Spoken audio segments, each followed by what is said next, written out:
اور ایک اور آیت جو میں نے آپ کو سنائی سورہ زمر کی آیت نمبر 53، بعض لوگوں پر کچھ مایوسی طاری ہو جاتی ہے، ہم اتنے عرصے سے گناہ کرتے چلے آ رہے ہیں، کیسے معافی ہو، کیسے ممکن ہے، کیسے چھٹکارا ملے گا؟ ایسے لوگوں کے لیے ان کے اطمینان کے لیے، ان کی دلجوئی کے لیے، ان کی تسلی کے لیے یہ آیت عظیم ترین آیات میں سے قرآن مجید۔ قل یا عبادی الذین اسرفوا علی انفسہم، اے نبی کہہ دیجئے اے میرے وہ بندو جنہوں نے اپنی جانوں پر ظلم کیا ہے، ظلم اٹھایا ہے، زیادتی کی۔ تم اگر گناہ کرتے رہے ہو تو اپنی جان پر ظلم کیا ہے، میرا تو کچھ نہیں بگاڑا۔ اللہ تو غنی ہے، اس کی تو سلطنت میں کوئی کمی نہیں آتی۔ ایک حدیث قدسی میں الفاظ آئے ہیں، میرے بندو اگر تم سب کے سب، اولکم و آخرکم و انسکم و جنکم، تمام انس و جن اور اولین سے لے کر آخرین تک کسی بدترین انسان جیسے فاسق و فاجر ہو جائیں، سب ابلیس بن جائیں، تب بھی میری سلطنت میں کوئی کمی نہیں۔ اور اگر تم سب کے سب اولین و آخرین اور انس اور جن سب مل کر جو متقی ترین انسان ہو سکتا ہے ویسے بن جاؤ، ابو بکر صدیق بن جاؤ، تب بھی میری سلطنت میں کوئی اضافہ نہیں۔ تو اللہ تعالیٰ کا تو کچھ بگڑتا نہیں ہے، انسان گناہ کرتا ہے تو اپنا نقصان۔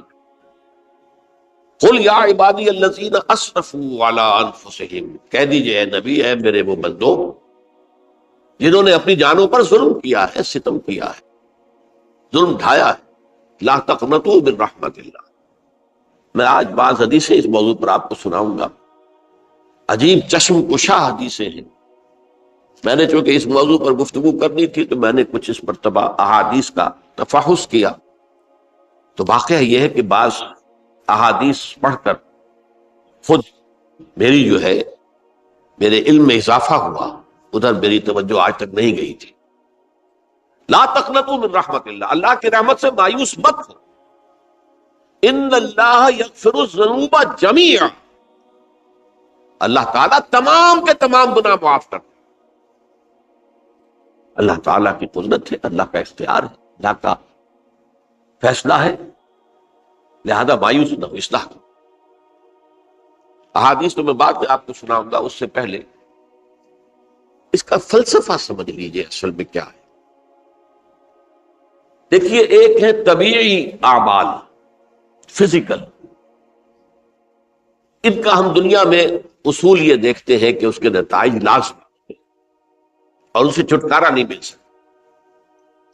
آپ نے سنکھیا کھایا ہے تو مریں گے، چائے کھانے کے بعد آپ نے خودکشی کا ارادہ کیا، سنکھیا کھا لیا، اب چاہے آپ پر ندامت ہو، پشیمانی ہو، پریشانی ہو، توبہ کریں، آپ بچنے کا کوئی سوال نہیں، مرنا ہی مرنا۔ اتنا یہ کہ اللہ تعالیٰ جو ہے اپنی معجزانہ کسی قدرت سے اس عمل کا جو طبعی نتیجہ ہے اس کو نکلنے سے روک۔ آگ کی فطرت ہے کہ وہ جلاتی ہے، اللہ کے حکم کے تحت حضرت ابراہیم کو اس نے نہیں جلایا، یا نارو کونی بردن وسلام علی ابراہیم۔ لیکن یہ ہمیشہ نہیں ہوتا، یہ تو ایک دفعہ ہو گیا بس۔ اللہ جب چاہے اب بھی کر سکتا ہے، لیکن یہ روز روز نہیں ہوتا۔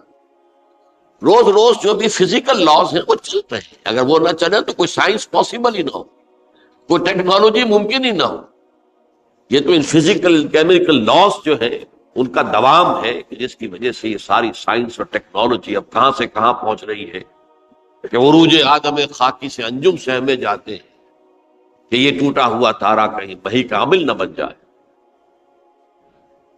تو یہ توبہ جو ہے فزیکل اعمال میں مفید نہیں ہے، چاہے آپ پر یہ احساس میں کیا کر بیٹھا، کیا میں نے کیا، کیوں میں نے کھا لیا، یہ سب کیا، تو توبہ اثر کر۔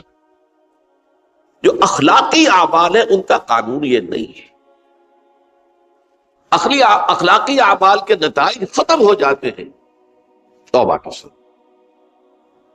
یہ ایک بہت بڑا قانون، بہت بڑا قانون۔ ایسا نہیں ہے کہ کسی گناہ سے انسان کی فطرت میں کوئی ایسی مستقل کجی واقع ہو جائے کہ جس کی اصلاح کی کوئی صورت ہی نہ ہو، یہ نہیں ہے۔ بڑے سے بڑے توبہ کرو، خلوص دل سے کرو، جو اس کے اصول ہیں، جو اس کے قواعد ہیں، جو اس کے ضوابط ہیں، جو اس کی شرائط ہیں، ان کو پورا کرو۔ تو بڑے سے بڑے اعمال، برے سے برے اعمال، میں حدیثیں آج آپ کو سناؤں گا، حیران، کیونکہ عام طور پر یہی ہوتا ہے کہ مواعظ میں چونکہ لوگوں کو اصلاح کی ترغیب دلانی ہوتی ہے، تو وہ جو انذار کا پہلو ہے اسے زیادہ نمایاں کیا ہے۔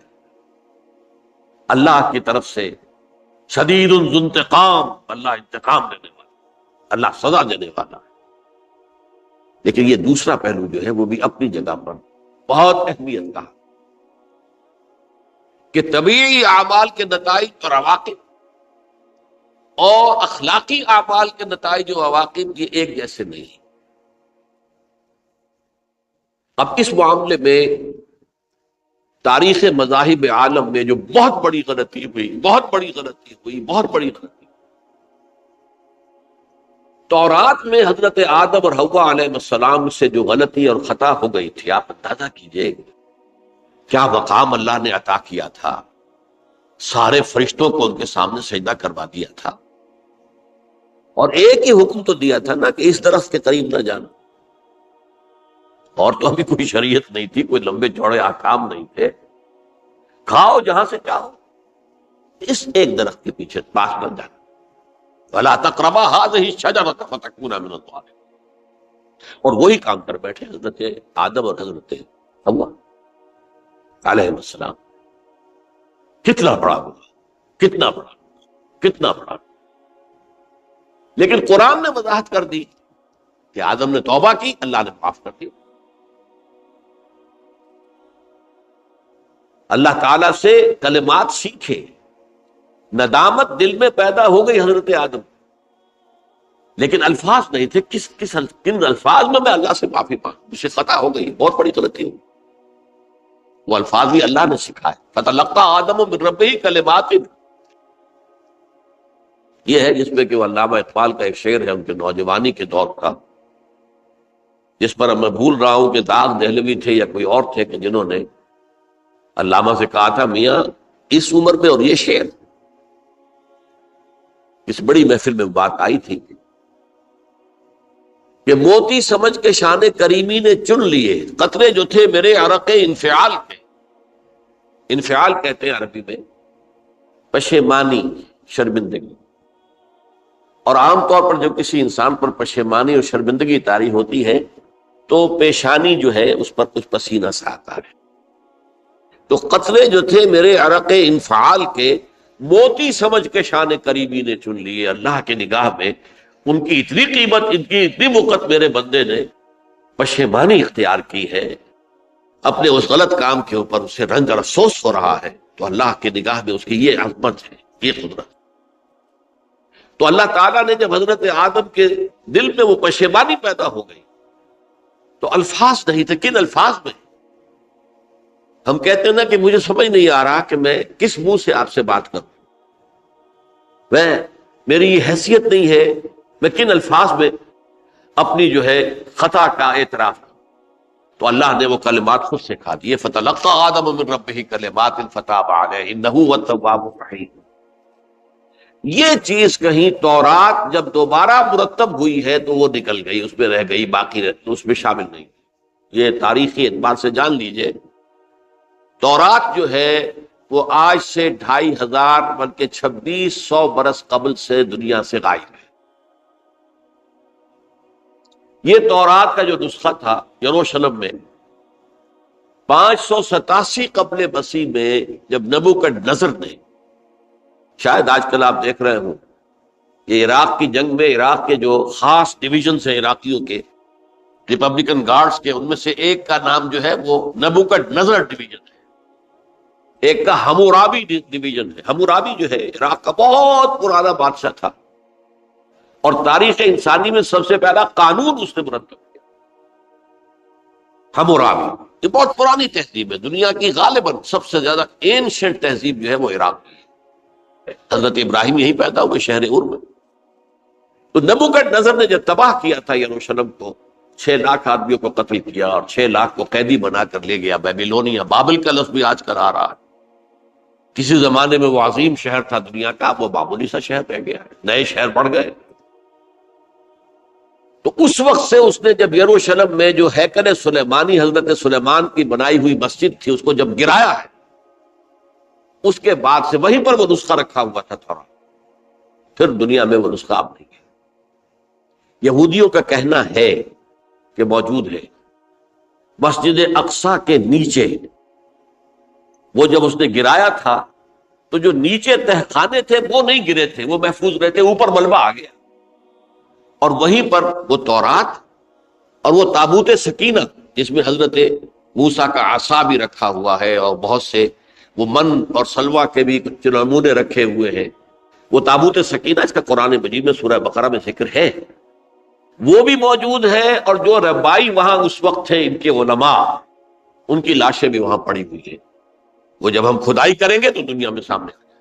لیکن بہرحال اس وقت جو مجھے کہنا تھا وہ یہ کہ چونکہ اصل تورات اس وقت گم ہو گئی، 150 سال کے بعد اسے پھر یادداشتوں سے کچھ مرتب کیا گیا تو اس میں غلطیاں پیدا ہو، اب انسانی یادداشت کا معاملہ آ گیا۔ انہی میں سے ایک بڑی غلطی یہ ہوئی، اومیشن یہ ہوئی کہ حضرت آدم نے جو توبہ کی اور اللہ نے قبول فرما لیا، اس کا ذکر اس میں نہیں۔ اس سے نتیجہ عیسائیوں نے کیا اختیار کیا کہ وہ اوریجنل سن کہتے ہیں اسے، وہ جو ابتدائی گناہ تھا عظیم جو ہمارے جد امجد آدم سے سرزد ہوا تھا، اس گناہ کا اثر جو بھی بچہ نسل آدم میں پیدا ہوتا ہے وہ لے کر آتا ہے۔ یہ زمین و آسمان کا فرق ہے۔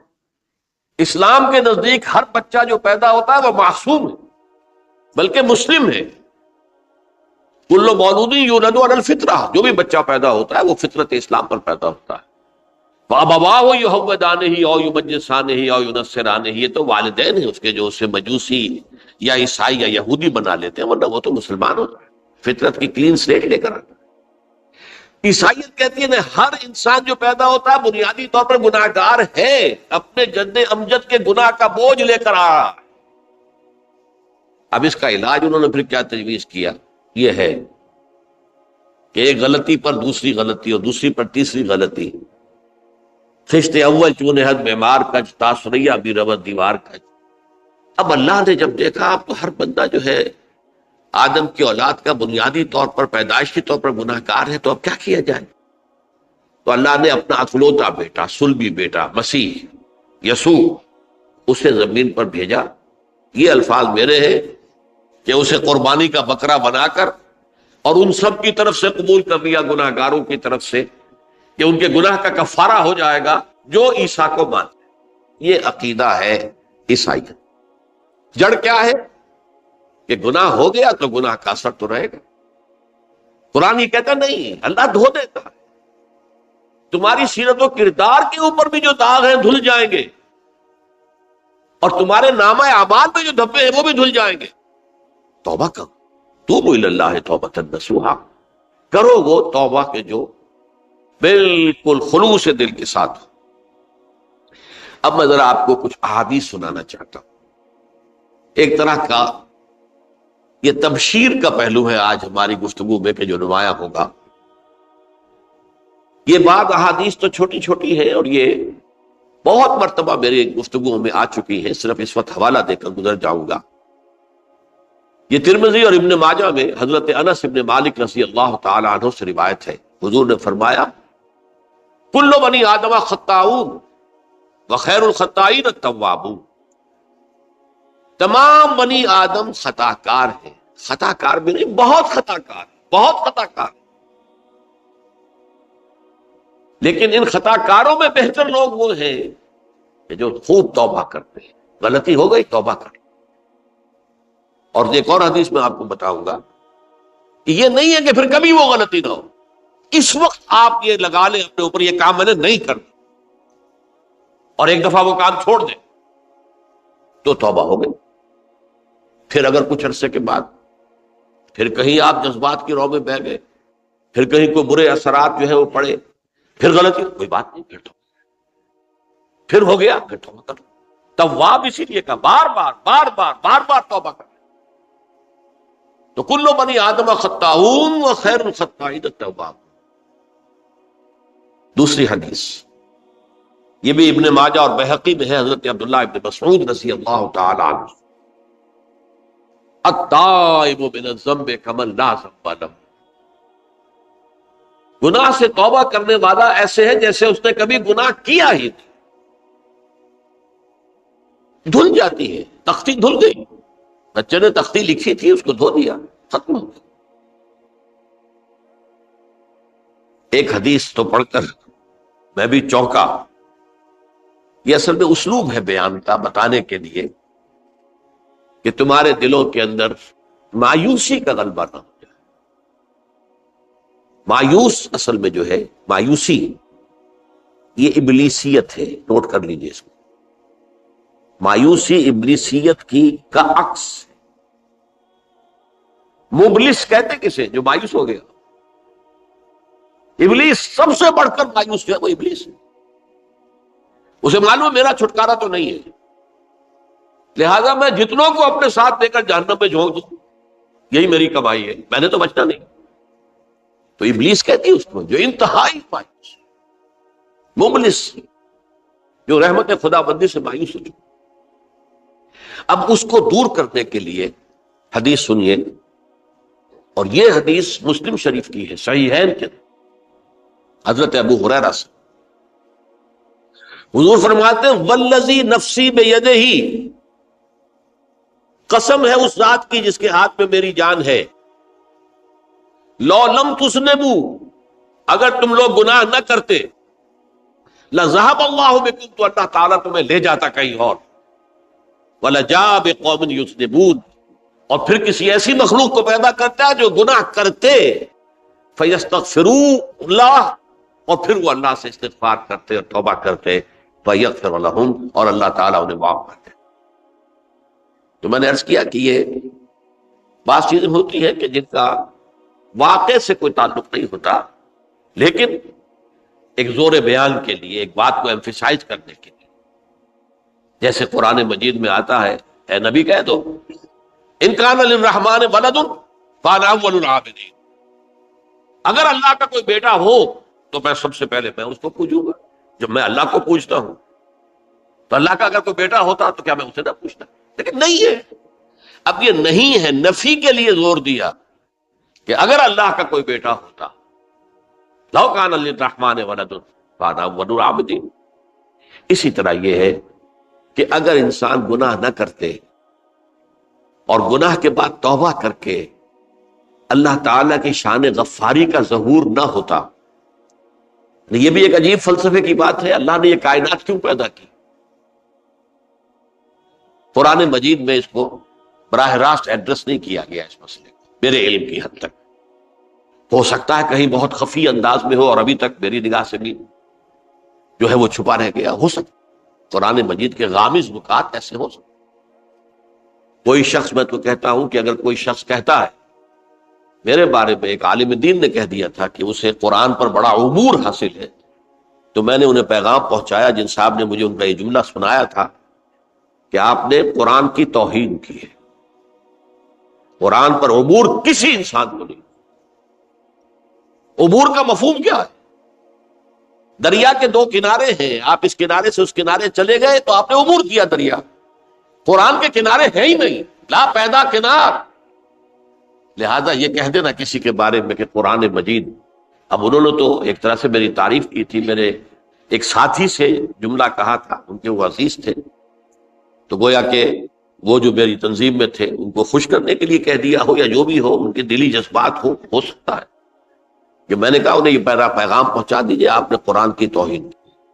قرآن پر عبور کسے کو سکتا؟ نہ معلوم کتنے مقامات ہیں کہ جہاں امام راضی بھی کھڑے ہوئے ایسے نظر آتے ہیں، دہشت زدہ، اعلم من ھذا المقام مقام غامض مہیب عمیق،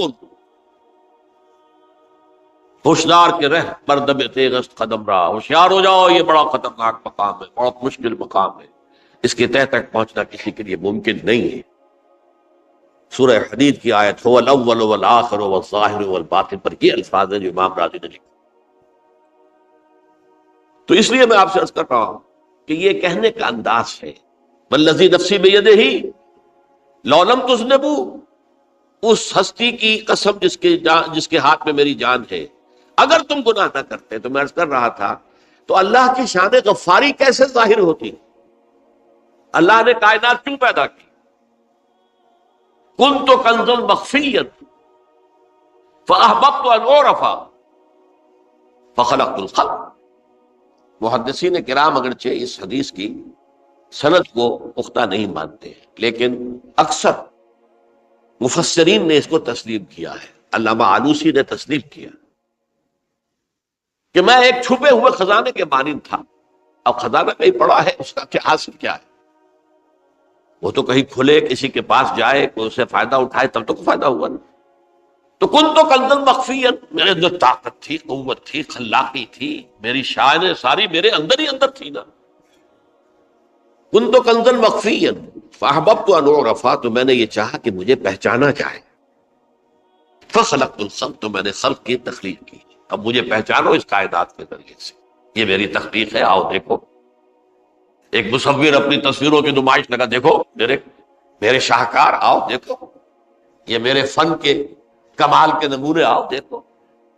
تو یہ ہے سب، دیکھو زمین آسمان، ان فی خلق السماوات والارض واختلاف اللیل والنہار والفلک التی تجری فی البحر بما ینفع الناس وما انزل اللہ من السماء من ماء فاحیا بہ الارض من بعد موتہا۔ یہ ساری آیات ہیں محترم، اور اسی لیے انسان کو پیدا کیا جس میں یہ فیکلٹی آف اپریسیشن، اللہ کے حسن و جمال و کمال کو پہچاننے کی صلاحیت ہے۔ ورنہ ظاہر بات ہے کہ یہ جمادات کیا پہچانیں گے اللہ، پہاڑ کیا پہچانے گا اللہ؟ اللہ کو پہچاننے کی صلاحیت انسان کو۔ تو یہ چونکہ ایک فلسفہ ہے باقاعدہ کہ اللہ نے تعالیٰ، اسی سے میں کہہ رہا ہوں اگر گناہ نہ ہوتا اور پھر توبہ نہ ہوتی اور میں اس کو معاف نہ کرتا تو میری شان غفاری کا ظہور کیسے ہوتا؟ میری شان ہے نا، غفار بھی ہوں، ستار بھی ہوں، اس کا ظہور کیسے ہو؟ تو والذی نفسی بیدہ لو لم تذنبوا لذهب اللہ بکم ولجاء بقوم یذنبون فیستغفر اللہ فیغفر لهم۔ اگر تم لوگ گناہ نہ کرتے تو اللہ تمہیں ختم کر کے کوئی اور ایسی مخلوق پیدا کرتا کہ جو گناہ کرے اور پھر وہ توبہ کرے اور اللہ اسے معاف۔ اسی سے ملتی جلتی ایک حدیث ہے، یہ امام احمد اور امام بہقی لائے ہیں، اور اس کے راوی حضرت علی ہے رضی اللہ تعالی عنہ۔ ان اللہ یحب العبد المؤمن المفتن التواب، اللہ تعالیٰ کو بہت محبت ہے، یحب۔ اب دیکھیے ایک طرف وہ آیات ذہن میں لائیے، اللہ تعالیٰ کن سے محبت کرتا ہے؟ واللہ یحب المحسنین، یا وہ لوگ ان اللہ یحب الذین یقاتلون فی سبیلہ صفا کانہم بنیان مرصوص، اللہ محبت کرتا ہے اپنے ان بندوں سے جو اس کی راہ میں جنگ کرتے ہیں صفے باندھ کر، گویا سیسا پلائی ہوئی دیوار ہے۔ یہ ہے مثبت کام، نیک کام، محسنین، اللہ کی راہ میں قتال کرنے والے۔ یہاں اس کے برعکس کہا جا رہا ہے ان اللہ یحب، اللہ تعالیٰ محبت کرتا ہے اپنے اس بندے سے، العبد المومن، جو مومن ہو۔ اس کی ایک اور بڑی پیاری حدیث آئے گی، المفتن التواب، جو بہت فتنوں میں مبتلا ہو جاتا ہو اور پھر بہت توبہ کرتا ہو، مفتن التواب، لیکن ساتھ ہی پلٹتا ہو، رجوع کرتا ہو، پھر اللہ کے حضور میں حاضر ہوتا ہو، پھر معافی مانگتا ہو۔ اللہ تعالیٰ کو اپنا ایسا بندہ بہت پسند ہے۔ اب میں کچھ اور حدیثیں آپ کو سنا رہا ہوں۔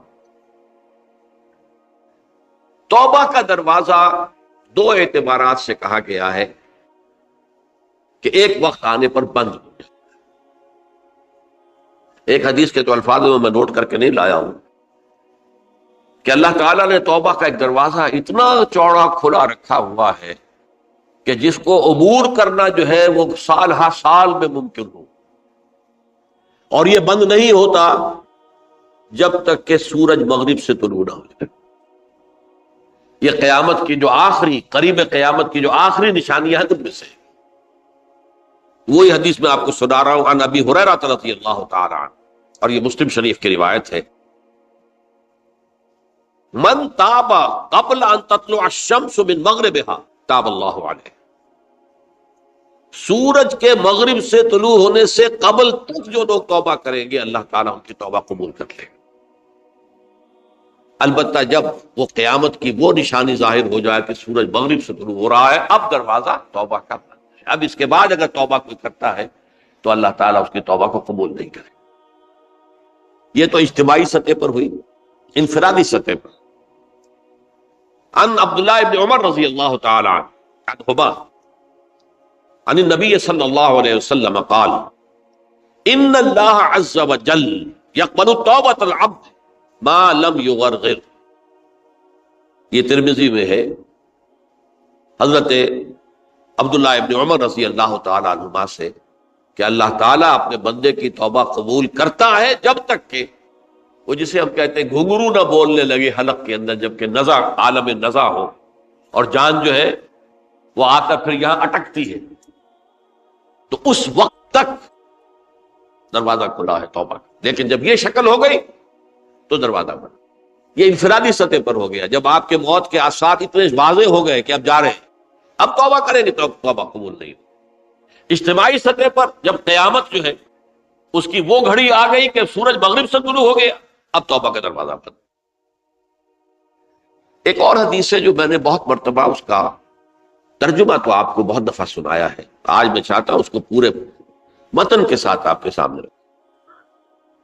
یہ حضرت انس بن مالک رضی اللہ تعالیٰ عنہ سے مروی روایت ہے، جو حضور کے خادم خاص تھے، اور یہ متفق علیہ بھی ہے، یعنی بخاری میں بھی ہے، مسلم میں بھی ہے، لیکن تھوڑا سا فرق ہے الفاظ کا۔ تو جو مسلم شریف کی روایت ہے اس کے الفاظ کیا ہیں؟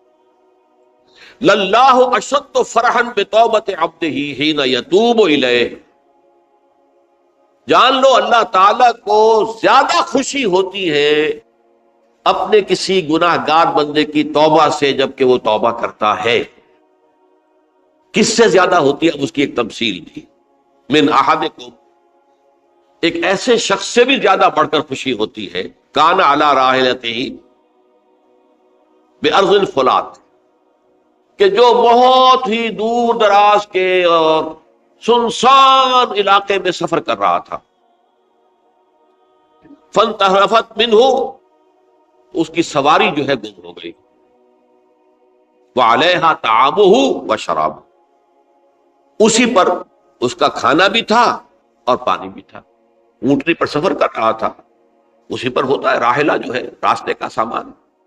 اچانک کہیں بیٹھا ہے تھوڑی دیر کے لیے سستانے کے لیے، کہیں اونگ آ گئی اور اونٹنی صاحبہ غائب۔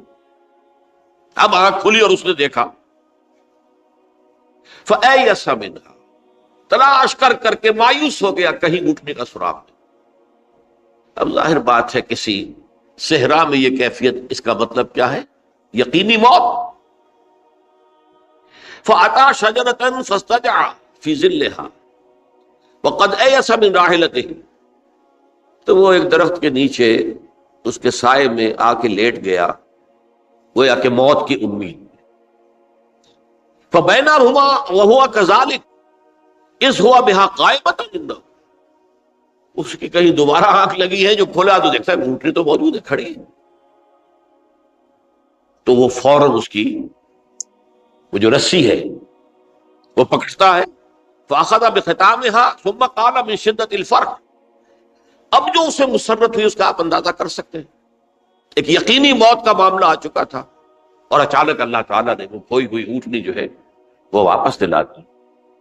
تو وہ کہنا تو یہ چاہتا تھا، اللہ تو میرا رب ہے، میں تیرا بندہ ہوں، لیکن جسے ہم کہتے ہیں کہ خوشی کی انتہا فرط مسرت میں ایسی زبان لڑکھڑائی، اس نے کہا اللہم انت عبدی وانا ربک، اے اللہ تو میرا بندہ ہے، میں تیرا رب۔ یہ کہنا ہے تو یہ کیا ہے؟ فرط مسرت، جسے آپ خوشی کی انتہا، کہ جس میں انسان جو ہے اتنی بڑی خطا کر بیٹھتا ہے۔ اللہ کو اپنے کسی گناہ گار بندے کی توبہ سے اس سے بھی زیادہ خوشی۔ اب ظاہر بات ہے کہ تماثیل کس لیے ہے؟ بعض لطائف، بعض حقائق اتنے لطیف ہوتے ہیں کہ ان کو بیان نہیں کیا جا سکتا بتمام کمال، تو مثالوں کا سہارا لیتے ہیں۔ اللہ کو کتنی خوشی ہوتی، کیا سمجھیں گے؟ لہذا یہ مثال تو سمجھ میں آ گئی نا کہ ایک لقودق صحرا میں انسان سفر کر رہا تھا، ایک ہی اونٹنی ہے، اسی پر اس کا پانی ہے، اسی پر اس کا کھانا ہے، کہیں ٹھہرا ہے تھوڑی دیر کے لیے اور اونٹنی غائب، اور اس کے بعد تلاش کر کے شمال مغرب جنوب ہر طرح دیکھ لیا، اب تک کہیں اونٹنی کا سراغ نہیں، اب موت کے انتظار میں لیٹ گئے کہ اچانک دیکھتا ہے کہ اونٹنی موجود ہے۔ تو وہ شدت فرح میں یہ کہہ بیٹھتا ہے اللہم انت رب انت عبدی وانا ربک انا للہ و انا الیہ راجعون۔ اب دیکھیے ایک حدیث وہ آ رہی ہے، اور اس کو یوں سمجھیے، اللہ تعالیٰ نے جو انسان پیدا کیے ہیں ان کے مزاج مختلف ہیں۔ ان میں کچھ لوگ ہوتے ہیں جو قوی ہوتے ہیں ارادے کے، جو فیصلہ کر لیا ڈٹ گئے۔ کچھ لوگوں میں وہ قوت ارادی اتنی مضبوط نہیں ہوتی، وہ ادھر ادھر سوچتے رہتے ہیں۔ کچھ لوگ جسمانی طور پر بہت توانا ہوتے ہیں، کچھ لوگ جسمانی طور پر پیدائشی طور پر کمزور ہوتے ہیں۔ تو اگر کوئی قوت ارادی کمزور رکھنے والا شخص ہے، وہ بھی تو اللہ کی تخلیق ہے، اللہ کا بندہ ہے، خطاؤں کا ظہور ہو جاتا، توبہ کرتا ہے، پھر کچھ عرصے کے بعد پھر خطا کا ظہور ہو جاتا، پھر توبہ کرتا، تو ہم تو یہ سمجھیں گے کہ ایک حد کے بعد پھر اس کی توبہ قبول نہیں ہوتی چاہیے۔ لیکن حدیث سنیے، وعن ابی ہریرہ رضی اللہ تعالی عنہ قال قال رسول اللہ صلی اللہ علیہ وسلم ان عبدا اذنب ذنبا، یقیناً ایک بندہ جو ہے وہ ایک گناہ کرتا ہے،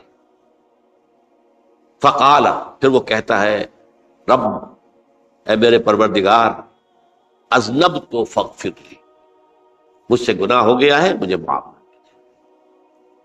فقال ربہ، تو پروردگار یہ کہتا ہے اعلم عبدی ان لہ ربا یغفر الذنب ویاخذ بہ، میرا یہ بندہ یہ جانتا ہے کہ اس کا ایک رب ہے جو گناہ معاف بھی کر سکتا ہے اور سزا دے بھی سکتا ہے۔ کیا معنی ہوگا؟ گناہ اس نے کیا ہے لیکن جانتا ہے اللہ کہ وہ معاف بھی فرما سکتا ہے، تبھی تو وہ اللہ سے معافی کی درخواست کر رہا ہے۔ اس کے اس جاننے کی بنیاد پر، اس کے اس علم کی بنیاد پر، اس کے اس ایمان کی بنیاد پر فرمایا غفرت لعبدی، میں نے اپنے بندے کو معاف کر دیا۔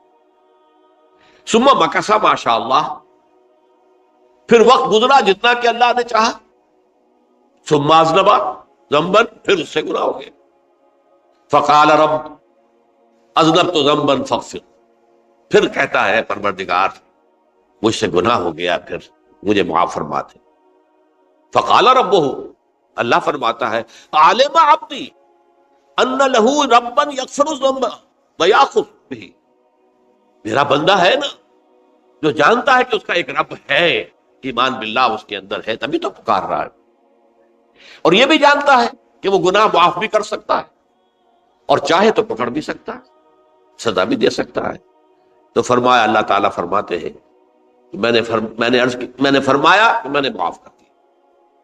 ثم مکث ما شاء اللہ، پھر ایک عرصہ گزرا اس کے بعد، ثم اذنب ذنبا، پھر اس نے گناہ کیا، قال رب اذنبت ذنبا آخر، اس نے کہا پروردگار میں نے تو پھر ایک اور گناہ کر دیا، فاغفر لی، مجھے بخش دے۔ فقال اعلم عبدی ان لہ ربا یغفر الذنب ویاخذ بہ، میرا بندہ جانتا ہے نا کہ اس کا ایک رب ہے جسے وہ پکار رہا ہے، اور وہ جانتا ہے کہ اسے اختیار حاصل ہے کہ چاہے تو بخش دے اور چاہے تو پکڑ دے۔ اس کے اس علم، اس ایمان کی بنیاد پر میں نے اسے معاف کر دیا۔ ایک اور حدیث، میں نے چونکہ اس گفتگو کے لیے ان احادیث کا تفحص کیا ہے، یہ تو بہت ہیں حدیثیں، میں نے ان میں سے کچھ چنی ہے۔ ہمارے بعض واعظ ناصح وہ بھی کسی شخص کو روکتے رہے، برائیوں سے روکتے رہے، نہیں رکتا، تو کہیں غصے میں آ کے اللہ تجھے کبھی معاف نہیں کرے۔ یہ کتنا بڑا جرم ہے، اس کا اندازہ کیجئے اس حدیث سے۔ تم میرے بندے کو میری رحمت سے مایوس کر رہے، کتنا بڑا جرم ہے، اس کا اندازہ کیجئے۔ یہ مسلم شریف کی روایت ہے عن جندب، حضرت جندب رضی اللہ تعالی عنہ سے، ان رسول اللہ صلی اللہ علیہ وسلم حدث، کہ اللہ کے رسول صلی اللہ علیہ وسلم نے ایک واقعہ بیان کیا، ان رجلا قال، کہ ایک شخص نے یہ کہا، واللہ لا یغفر اللہ لفلان، کہ خدا کی قسم اللہ تعالیٰ فلاں شخص کو کبھی معاف نہیں کرے، وَأَنَّ اللَّهَ تَعَالَى قَالَ، اس پر اللہ تعالیٰ نے یہ فرمایا، مَنْ ذَا الَّذِي يَتَعَالَّىٰ عَلَيَّ، یہ کون ہے جو میرے اوپر حکومت کرنے والا آ گیا، جو میری طرف سے حکم لگا رہا کہ میں کبھی معاف نہیں کروں گا۔ مَنْ ذَا الَّذِي، کون ہے وہ شخص، الَّذِي يَتَعَالَّىٰ عَلَيَّ اَنِّي لَا أَغْفِرُ لِفُلَانٍ، کہ میں فلاں شخص کو کبھی معاف نہیں کروں گا، قد غفرت لفلان، اس کو تو میں نے معاف کر دیا، وَأَحْبَطْتُ عَمَلَهُ، اس شخص کے تمام اعمال میں نے ضائع کر دیے کہ تم نے میرے بندے کو مایوس کیا۔ یہ ہے جرم کی انتہا۔ تو توبہ کی دعوت دیتے رہو، توبہ کے لیے لوگوں کو آمادہ کرتے رہو، توبہ جو ہے اس کے لیے ترغیب دیتے رہو، اللہ تعالیٰ معاف فرمانے والا۔ اب آخری حدیث سنا رہا ہوں، یہ تو بہت ہی عجیب حدیث ہے اور متفق علیہ، یہ بخاری اور مسلم دونوں میں۔ حضرت ابو سعید الخدری رضی اللہ تعالی عنہ جو ہے اس کے راوی، حضور نے فرمایا، کانا فی من کانا قبلکم رجل قتل 99 نفسا، تم سے پہلے جو امت تھی بنی اسرائیل، ان کا ذکر ہے، اس میں ایک آدمی ایسا تھا جس نے 99 قتل کیے تھے۔ اب آپ اندازہ کیجئے کتنا بڑا گناہ کبیرہ ہے قتل۔ قرآن مجید میں آتا ہے فَكَأَنَّمَا قَتَلَ النَّاسَ جَمِيعًا، اگر ایک انسان کو بھی ناحق قتل کر دیا گیا تو یہ ایسی ہے گویا کہ اس نے پوری نوع انسانی کو قتل کر دیا، اس نے 99 قتل کی۔ فَهَلْ لَهُ مِن تَوْبَةٍ، پھر اس کے بعد یہ ہوا کہ اس کے اندر توبہ کا جذبہ پیدا ہوا۔ فَسَأَلَ عَنْ أَعْلَمِ أَهْلِ الْأَرْضِ، تو اس نے پھر سوال کیا، لوگوں سے پوچھا کہ زمین میں رہنے والوں میں کون سب سے بڑا عالم ہے۔ فَدُلَّ عَلَىٰ رَاهِبٍ، تو اسے بتایا گیا فلاں راہب فلاں جگہ پر ہے، وہ بہت نیک ہے، بڑا عالم ہے۔ فَأَتَاهُ، وہ اس کے پاس آیا، فَقَالَ أَنَّهُ قَتَلَ 99 نَفْسًا فَهَلْ لَهُ مِن تَوْبَةٍ، انہوں نے کہا دیکھیے راہب صاحب، میں نے 99 انسان قتل کیے، اب مجھے یہ بتائیے کہ میرے لیے توبہ کا کوئی امکان ہے؟ فقال اللہ، اس نے کہا نہیں۔ فقتلہ، اس نے اس کو بھی قتل کر دیا۔ فکمل بہ 100، اپنی سینچری مکمل کر لی، مطلب 99 کے بعد ایک ہی کسر تھی، اس کو بھی قتل کیا، 100 پورے کر لیے۔ ثم سأل عن عالم اہل الارض، پھر اس نے پوچھا کوئی اور، کوئی بڑے عالم انسان ہو۔ فدل علی رجل عالم، پھر اس کی رہنمائی کی گئی ایک بڑے عالم شخص کی طرف۔ فقال انہ قتل 100 نفس، تو اس نے وہاں جا کر کہا کہ میں 100 انسان ہلاک کر چکا ہوں، قتل کر چکا ہوں۔ فہل لہ من توبہ، میرے لیے توبہ کا کوئی امکان ہے؟ فقال نعم، کیوں نہیں، 100 قتل کیے تب بھی کیا ہے، توبہ کا راستہ دروازہ کھلا ہوا، معلوم یغرغر، جب تک کہ وہ گھنگرو نہیں بج رہا اس وقت تک تمہارے توبہ کا دروازہ کھلا ہوا ہے۔ فرمایا نعم، ومن یحول بینہ وبین التوبہ، تمہاری توبہ کے درمیان اور تمہارے درمیان کون حائل ہو سکتا ہے، توبہ کا دروازہ کھلا ہے۔ لیکن ساتھ ہی کہا انطلق الی ارض کذا و کذا، اب تم ایسے کرو، جہاں تم رہتے ہو وہاں نہ جاؤ واپس، وہاں کا ماحول اچھا نہیں ہے، معاشرہ اچھا نہیں ہے، ہو سکتا ہے کہ تم توبہ پر قائم نہ رہ سکو، تم فلاں جگہ چلے جاؤ، وہاں اچھے لوگ آباد ہیں، ان میں جا کر رہو۔ فإن بها أناسا يعبدون اللہ تعالی، وہاں ایسے لوگ آباد ہیں جو اللہ کی بندگی کرتے ہیں۔ فاعبد اللہ معهم، تو تم ان کے ساتھ مل کر اللہ کی بندگی اور پرستش کرو۔ ولا ترجع الى ارضک، اپنی زمین کی طرف اپنے وطن میں واپس مت جاؤ۔ فإنها ارض سوء، وہ بری جگہ ہے۔ فانطلقا، تو وہ چل پڑا، ہجرت کر رہا ہے، اس جگہ جا رہا ہے جہاں کا راہب نے بتایا تھا۔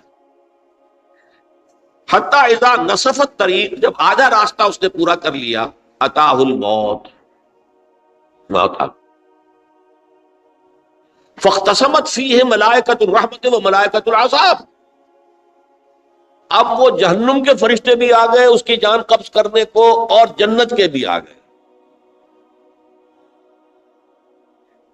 فقالت ملائکۃ الرحمہ، رحمت والے جو فرشتے ہیں جنت والے، انہوں نے کہا جا تائبا مقبلا بقلبہ اللہ تعالی، یہ شخص توبہ کر کے اللہ تعالیٰ کی طرف ہجرت کر رہا تھا، اس لیے اس کی نیت کی بنیاد پر اب یہ جنتی ہے، لہذا اس کی روح ہم قبض کریں.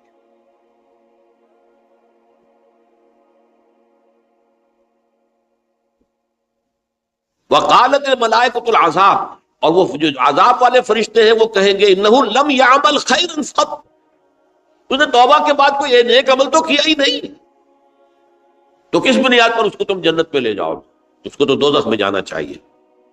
فاتاہ ملک فی صورت آدمی، تو ان کے پاس اللہ نے ایک اور فرشتے کو بھیج دیا آدمی انسانی شکل کے اندر. فجعلوا بینہم، تو ان فرشتوں نے کہا بھائی ہمارا فیصلہ کرا دو، اس کی روح ہم لینا چاہتے ہیں یا ہم لینا چاہتے ہیں. انہیں حکم بنا دیا. فقال قیسوا ما بین الارضین فإلی ایتہما کان اقرب، کہ تم فاصلہ ناپ لو جہاں سے وہ چلا ہے اور جہاں جا رہا تھا اور یہاں اس کی موت ہو رہی ہے، تو کون سا فاصلہ زیادہ ہے. جب ناپا گیا، بلکہ ایک حدیث میں آتا ہے کہ اس پر اللہ نے زمین کو جو ہے حکم دے دیا، ایک طرف والی زمین تو سکڑ جا، دوسری والی جو ہے تو پھیل جا، تاکہ وہ جو جدھر جو جا رہا تھا وہ زیادہ قریب ہو جائے بنسبت اس کے کہ جہاں سے چلا تھا. تو اس فیصلے پر پھر جو فرشتے تھے جو کہ رحمت کے فرشتے تھے وہ اس بندے کو لے گئے جنت سے. یہ ہے توبہ کی عظمت اور اس کی تاثیر. اب آئیے اجتماعی توبہ کا طریقہ کار جو میں نے بہرحال بیان کیا ہے. پہلے افراد توبہ کریں اور صحیح توبہ کریں. صحیح توبہ کیا ہے؟ ہماری زندگیوں میں کوئی حرام شے ہے فوراً نکال باہر. ہماری معاشرت میں اور اس معاشرے میں رہتے ہوئے جو قانون ہے جس کے ہم پابند ہیں، ہم کسی زانی کو رجم نہیں کر سکتے، ناممکن ہے، یہ تو قانون ہی بنے گا تب ہوگا. ہم کسی چور کا ہاتھ نہیں کاٹ سکتے، تو قانون بنے گا تو ہوگا. تو ہم جن چیزوں پر عمل نہیں کر سکتے قانوناً، ان کے علاوہ باقی پوری شریعت جس پر عمل کیا جا سکتا اس پر عمل پیرا. سود میں بند نہیں کر سکتا، بینکوں کو میں آگ نہیں لگا سکتا، اور بینکوں کو آگ لگا دیں گے تبھی سود تو ختم نہیں ہوگا. لیکن یہ تو کر سکتا ہوں نا کہ براہ راست سود میں ملوث نہ ہوں، سود پر قرضہ لے کر اپنا کاروبار نہ چمکاؤں نہ بڑھاؤں، سود پر قرضہ لے کر اپنے مکان نہ اونچا کروں، یہ تو کر سکتا ہوں. تو کم سے کم جو ڈائریکٹ کسی نے قانون نہیں بنایا کہ لازم ہے آپ پر کہ آپ سودی قرضہ لیں اور اپنی بلڈنگ عالی شان بنا دیں، کسی نے نہیں کیا. یہ اگر کر رہے تو آپ مجرم ہیں. آپ کے معاشرے میں کوئی قانون نہیں بنا کہ پردہ ختم، برقع حرام. مصر یہ ترکی میں تو کر دیا گیا برقع حرام. وہاں تو سر کو اوپر جو ہے ڈھانپنا جو ہے، سکارف لینا بھی ممنوع ہے. یہاں تو نہیں ہے. پھر یہاں جنہوں نے چھوڑا ہے مجرم خود ہے. یہاں تو اللہ کا شکر ہے کوئی ایسا مصطفیٰ کمال پیدا آج تک نہیں ہوا ہے کہ جس نے ان چیزوں کا حکم دیا. ہاں ترغیب ہے ذرائع ابلاغ کے ذریعے سے، فحاشی ہے، اریانی ہے، لیکن چوز آپ خود کرتے ہیں، فیصلے کا اختیار آپ کا آپ کا. تو جن چیزوں کے اندر بھی گناہ سے بچنے کا امکان ہے اس کو عملاً ترک کیا جائے. اور نمبر 2، عزم مصمم کر لیا جائے کہ اللہ اب بقیہ زندگی جتنی بھی ہے اس میں اپنی توانائیاں، اپنی قوتیں، اپنی صلاحیتیں صرف کروں گا تیرے دین کی تبلیغ اور تیرے دین کے قائم کرنے کی جدوجہد. عزم مصمم. یہ لوگ اگر 14 کروڑ میں 14 لاکھ بھی ہو جائیں، بہرحال 2-4 کی توبہ کرنے سے ملک کی قسمت نہیں بدلتی. معتدل تعداد کے اندر جو ہے یہ لوگ اگر ایسے ہو جائیں اور پھر یہ کہ وہ مل کر اگر زور لگائیں تو واقعتاً اس ملک کے اندر شریعت اسلامی کا نفاذ ہو سکتا ہے، اللہ کا نظام قائم کیا جا سکتا ہے. یہ ملک بنایا اسی لیے گیا تھا. تو یہ توبہ کا جو ہے اجتماعی توبہ کا یہ پوری تفصیل تو میں بارہا بیان کر چکا ہوں. آج جو میں نے کہا تھا کہ ایک بات کی طرف میرا ذہن حالیہ منتقل ہوا ہے، اس سے پہلے نہیں ہوا. یہ توبہ کرنے والے لوگ جب تک 14 لاکھ نہیں ہیں، 1400 ہی ہوں، لیکن یہ اگر دعا کریں گے اللہ تعالیٰ کے خلوص کے ساتھ تو ان کی دعا قبول ہوگی. دعا بہت بڑی شے. الدعاء مخ العبادہ. ٹھیک ہے، بڑا لمبا راستہ لگتا ہے یہ کہ 14 لاکھ انسان توبہ کرے یا 2 لاکھ یا 3 لاکھ انسان توبہ کرے، صحیح معنی میں توبہ کرے، اور پھر وہ جمع ہو، ایک طاقت بنے، تن من دھن لگانے کے لیے، جانے دینے کے لیے تیار ہو جائے. تو لگتا ہے یہ کہ کافی لمبا ہے کہ دراز و دور دیدم رہو رسم پارسائی. یہ تو بڑا لمبا راستہ ہے. اسی سے لوگ کہتے ہیں کہ پھر کیا حل ہوا؟ یہ تو حل جو ہے تو کوئی عملی حل تو نہیں ہوا. اس میں میرا ذہن منتقل ہوا ہے دعا. اجیب دعوت الداعی اذا دعان امن یجیب المضطر اذا دعاہ. بھلا وہ کون ہے جو کسی مضطر کسے کہتے ہیں؟ ایک شخص نہایت پریشان حال ہو گیا ہو، نہایت پریشان حال، اور میں اللہ کو پکارے، پروردگار تو میری دستگیری فرما. اللہ کسی اور طرف مجھے کوئی توقع نہیں رہی، کوئی نہیں رہا جس سے مجھے کوئی امید. یہ مضطر اضطرار کی حالت میں آ کر جب بالکل بے چین ہو کر اللہ کو پکارتا ہے تو اللہ اس کی دعا قبول کرتا ہے. اور دعا کی حد یہاں تک بھی آتے ہیں الفاظ کہ لا یرد البلاء قضاء الا بالدعاء. تقدیر الہی کو بھی اس لیے 2 حصوں میں تقسیم کیا گیا. تقدیر مبرم، ایک تو اللہ کا وہ فیصلہ ہے جو ٹل نہیں سکتا کسی صورت میں. ایک تقدیر معلق ہوتی ہے تو صحیح اللہ کا فیصلہ، لیکن اس میں تبدیلی ہو سکتی ہے. یہ جو تقدیر معلق ہوتی ہے اس میں دعا انتہائی مؤثر شے ہے. لا يرد البلاء الا لا يرد القضاء الا بالدعاء. قضا جو ہے وہ نہیں بدل سکتی سوائے دعا. اس دعا کی تو کم سے کم ہم منادی کریں، لیکن پہلے شرط وہی ہے، ورنہ وہ دعا نہیں ہے، ورنہ وہ توبہ نہیں ہے. توبہ صحیح ہو، حرام سے اپنے وجود کو، اپنے گھر کو پاک کریں، اس کے بغیر کچھ نہیں. اس کے بغیر تو جیسے کہ کہا گیا سورہ مائدہ میں قل یا اہل الکتاب لستم علی شیء حتی تقیموا التوراۃ والانجیل.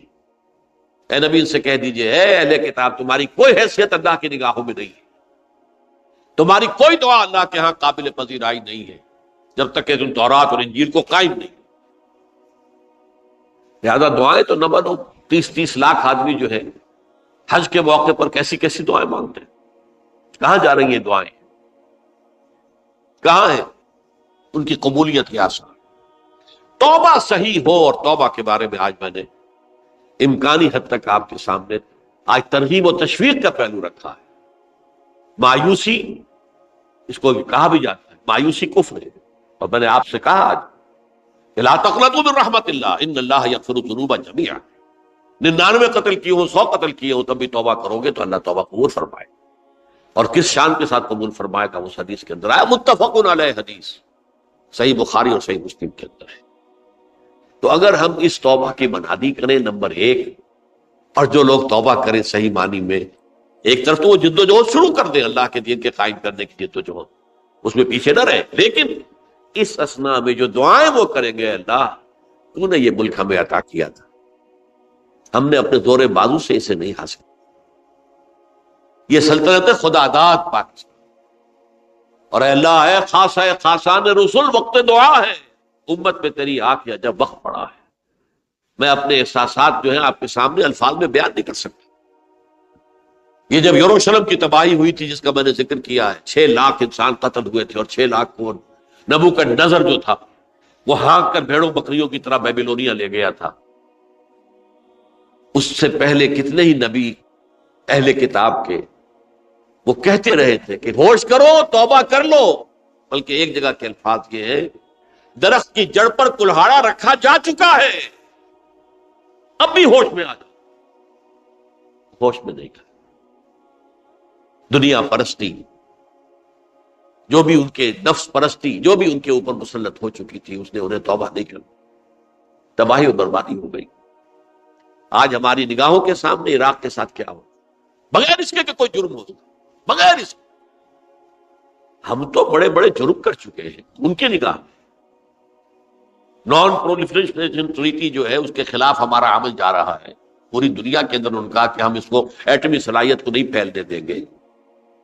وہ ایک خاص وقت میں افغانستان میں انہیں ہماری ضرورت تھی، اپنے اصل دشمن یو ایس ایس آر، اپنے مقابل کی طاقت کو ختم کرنے کے لیے۔